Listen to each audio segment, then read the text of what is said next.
Olá, meu nome é José Eduardo Marcondes de Almeida, sou pesquisador científico do Instituto Biológico da Secretaria de Agricultura do Estado de São Paulo, Agência Paulista de Tecnologia dos Agronegócios. Hoje nós vamos falar sobre produção de fungos e controle de qualidade, algo muito importante nesse tempo que muito tem se buscado em termos de controle biológico. O Brasil é um grande produtor de fungos entomopatogênicos, fungos que causam doenças em insetos, que são usados para controle biológico. Os principais fungos são Bovéria baciana, Isaria fumosorrósea, Lecanicínio lecane e Metarrhizium anisopre, com ênfase em Bovéria, Isaria e Metarrhizium anisopre, basicamente todos produzidos em sistema de fermentação sólida. As estruturas produzidas são principalmente os conídeos, com a função de reprodução e de disseminação. Já tem se buscado o trabalho de produção de blastósporos, com função de disseminação na hemolinfa do hospedeiro, mas, porém, em meio líquido, você tem o desenvolvimento dessa estrutura que pode ser também infectiva no ambiente. Produção de micélio, principalmente para o fungo usa para migrar para fora do hospedeiro, mas se pode produzir, por exemplo, para fazer a produção bifásica, onde você faz o meio de cultura líquido e coloca dentro do meio de cultura sólido para que haja uma esporulação. Também existe a produção de esporo de resistência com função de permitir a sobrevivência do fungo no solo. Os conídeos podem ser produzidos no meio sólido, semissólido e até líquido, enquanto que as demais formas são geralmente produzidas em meio líquido. Os meios deficientes em nitrogênio, porém ricos em carbono, tendem a produzir maior quantidade de conídeos, visto que o fungo fica mais necessitado de se reproduzir. Os meios sólidos ricos em amido, como batata, arroz, aveia, milho, feijão, dentre outros aí, são muito interessantes. Mas o arroz parboilizado, umedecido, é um dos meios mais utilizados para a produção desses hifomicetos. Também pode ser feita a produção de blastósporos ou corpos rifais, como é possível ver aí na foto, com meios ricos em carbono e principalmente em nitrogênio. Tendem a produzir maior quantidade de blastósporos ou corpos rifais. Porém, é necessário que se faça uma boa agitação desse meio de cultura com a aeração possível para que haja um desenvolvimento mais adequado. Os meios utilizados para a produção de micélio geralmente são ricos em mesma proporção para que todos possam produzir a maior quantidade de micélio. Produzido principalmente em fermentadores e colhido antes do final do ciclo, o micélio tem sido usado como meio de cultura para secagem, ou também sem meio de cultura, né, para secagem, mas também pode ser utilizado para inocular o meio de cultura sólido, como o arroz. O esporo de resistência é um sistema de produção um pouco diferente. Em alguns casos, como a ordem Entomophotoralis, pode produzir esse tipo de esporo que tem um efeito mais duradouro na natureza, porém, ele não tem uma infecção tão rápida. Na produção em meio sólido, que é o que a gente tem mais conhecimento atualmente, normalmente se usa meios como agar, que você coloca uma fonte de açúcar, principalmente, ou amido, ou até mesmo alguma fonte de nitrogênio em pequena quantidade, e o agar, que fica um aspecto mais gelatinoso, para trabalhos em laboratório, preparação de pré-matrizes, ou até matrizes e isolamento. Os meios naturais, como arroz, é o mais utilizado. Existe também estudos com papel celofane, papelão, ou mistura de arroz com outros materiais para melhorar esse custo, né, de meio de cultura e talvez a nutrição do próprio fungo. No meio de arroz, que é o mais utilizado, geralmente se faz o umedecimento do arroz e a colocação do arroz em saquinhos de polipropileno. E depois, então, passa para a autoclave para esterilização. Lembrando que o arroz normalmente recomendado é o parboilizado, porque assim ele libera melhor os grãos e o fungo, então, cresce com melhor condição para esporular em todo o grão. Isso é importante para que a gente consiga obter um controle de qualidade melhor e maior eficiência na produção de conídeos. A esterilização, geralmente feita em autoclave, é um dos principais gargalos nesse processo de produção, porque demora em torno de uma hora e meia, dependendo do tipo de autoclave e da quantidade que se tem que esterilizar. Mas ainda é o melhor método de esterilização. E aí, então, se faz a inoculação. Por exemplo, nesse caso aí está se utilizando uma pistola peristáltica, onde você aplica a suspensão de conídeos dentro de cada saquinho para que haja um crescimento aí em todo o volume. E assim são distribuídos nas estantes para crescimento, e aí você vê um crescimento bem interessante, aí no caso com ênfase no fungo Metarrhizium anisopteri, em arroz. Geralmente a sala de crescimento fica ali em torno de 24 a 26 graus, com umidade relativa de 60%. Não deve ser mais do que isso, porque se você notar pela foto da direita, você vai perceber que o saquinho está muito úmido, por causa da atividade fisiológica que existe dentro dele, ou seja, a umidade ali está muito alta. Se aumentar mais a umidade da sala, vai saturar demais o saquinho e isso vai causar problemas de contaminação. Depois que o fungo cresce, ele pode ser colocado, por exemplo, para secagem em salas assim, sem grandes estruturas, ou hoje já existem tecnologias para desumidificadores específicos que podem, em 3 dias, baixar a umidade para 8% e assim se extrair melhor os conídeos de Bovéria, ou Metarrhizium, ou Isária, o que for. Geralmente, essas estruturas são mais fáceis de ser extraída com essa umidade, e assim você também obtém um final de esporulação bem interessante. E aí, então, faz a introdução em máquinas como desse tipo aí. Essa da foto, ela é grande, mas hoje já existem protótipos mais interessantes que podem ser utilizados com um sistema de brunidor e também de peneira de rolo. Então, a extração é hoje bem mais eficiente e com menor quantidade de amido, o que é muito interessante para que não haja entupimento de bicos. E aí você pode armazenar esse esporo no freezer a menos 15 graus por até 9 meses, dependendo do fungo, pode chegar a 1 ano, no caso de Bovéria, e no refrigerador em torno de 3 meses. Esse tipo de câmara fria, por exemplo, pode ser bastante utilizado, porque depois que se extrai o conídeo do arroz, se tem um volume muito menor, então você consegue armazenar uma grande quantidade de conídeos aí.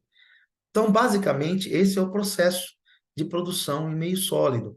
Você parte de um meio de cultura puro do fungo, prepara as matrizes, pode ser utilizados aí em garrafas de soro, que demoram em torno de 10 a 15 dias, faça a aplicação da suspensão dessas matrizes em sacos de polipropileno com arroz esterilizado, e após 10 a 15 dias, o fungo então é seco, extraído, e então pode ser armazenado no seu conteúdo aí de esporos, ou até mesmo junto com arroz.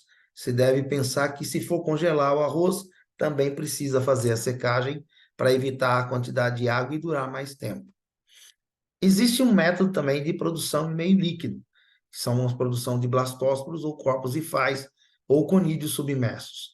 Meio líquido, você pode pensar em sólido ou bifásico, líquido sólido ou bifásico, com a produção de micélio em meio líquido e inocula meio sólido, e direto no meio líquido. Por exemplo, um cultivo superficial, estático, dentro de galões com meio de cultura, por exemplo, ou cultivo submerso, basicamente em bioreatores como esse da foto da direita. Esses são muito mais controlados, sempre tem um efeito de controle anticontaminante e até para crescimento mais adequado, mas, porém, aí você vai obter uma quantidade maior de blastósporos ou conídeos submersos ou hifas, dependendo do tipo de meio de cultura. O desenvolvimento de meio de cultura para sistema líquido ainda precisa de passar por mais estudos, principalmente na seleção de fontes de carbono, nitrogênio, amidos como fonte de carbono e também os sais minerais ou vitaminas do complexo B, como a gente já encontra também na literatura alguns dados importantes sobre esse efeito na produção de fungos. Você tem, por exemplo, a possibilidade de utilizar o sistema de fermentação em bolhas, como está ali do lado, em galões estéreis, ou o melhor de tudo, o melhor dos cenários, em fermentadores totalmente automatizados, onde você obtém um controle muito melhor de todo o seu processo. E assim você tem menos gente atuando. Basicamente, no processo líquido, nós também partimos de um meio de cultura puro, como nessa placa aí de Lecanicilium, se faz o escalonamento em Erlenmeyers com mesa orbital, com ou não controle, porque aí, se não tiver controle de temperatura no equipamento, você pode fazer isso diretamente na sala e faz a inoculação dos galões ou dos bioreatores, e aí então se pode preparar o produto para ser aplicado. Porém, não existe uma formulação ainda muito adequada para esse sistema. Basicamente, o que se tem é a aplicação direta do meio de cultura com blastósporos ou conídeos submersos na cultura. Lembrando que esses blastósporos, eles se dessecam com muita facilidade. Então, a gente tem que tomar mais cuidado nesse processo. Muito bem.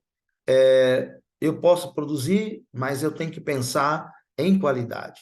E qualidade envolve desde matéria-prima, embalagens, segurança, tanto do processo como das pessoas que estão trabalhando ali, formulação e eficiência a campo. Afinal de contas, se nós gastamos dinheiro, investimento, seja para um produto ou seja um farm, eu preciso ter o efeito de controle da praga, senão não tem por que, não justifica utilizar isso. Então, esse processo de controle de qualidade, ele vai desde a seleção natural de isolados, onde, por exemplo, a cepa IBCB66 de Bovéria baciana, do Instituto Biológico, que está na especificação de referência para a agricultura orgânica, foi selecionada exatamente com esse fim, para que a gente obtenha um melhor efeito de controle. E foi testada em comparação com outros fungos. E também com uma grande quantidade de produção. Senão, não tem por que você utilizar esse tipo de teste. Se ele pode ser até virulento, mas também tem que produzir muito bem, seja em meio sólido ou meio líquido.